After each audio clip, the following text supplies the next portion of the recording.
서울의 소리 논평. 정의기억연대 해체에 주장하는 태평양 전쟁 희생자 유족회가 모든 걸 말해준다.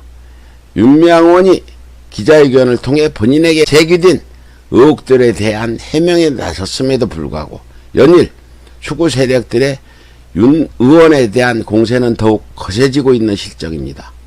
더욱이 친일 수구 단체들은 물론 태평양 전쟁 희생자 유족회까지 나서서 수요 집회를 주관해온 정의기억연대 해체 주장까지 하고 있어 그 배경을 놓고 또 다른 논란들이 불거지고 있는 실정입니다.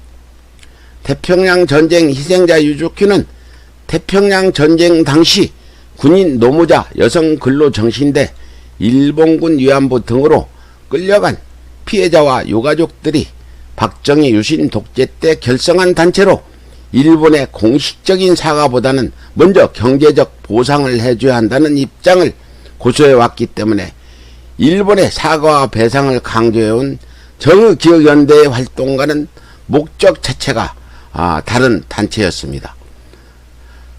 우리가 일제 온갖 만행에 대한 일본의 진정한 사과와 배상을 요구하는 애초의 목적은 돈이 아니었습니다.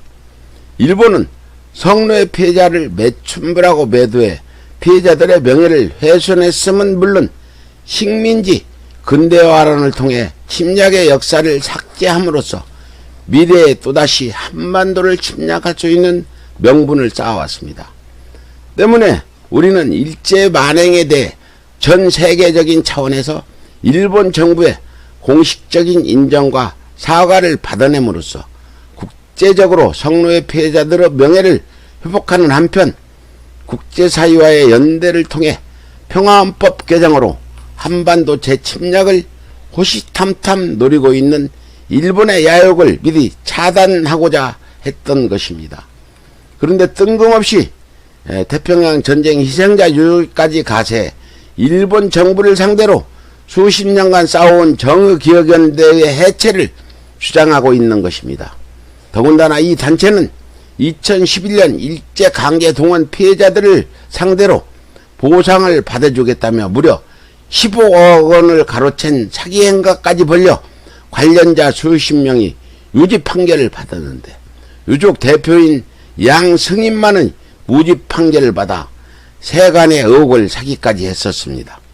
게다가 더욱 이해할 수 없는 것은 유죄가 확실시되는 상황에서 무슨 연유에서인지 검찰이 항소를 포기했으면 물론 2014년 당시 판사의 판결을 살펴보면 양씨가 소송인단 모집 활동을 쉽게 만들어 결과적으로 사기의 명분을 제공한 측면이 있었지만 그렇다고 해서 사기를 모의했다고 볼 수는 없다고 쓰여 있습니다.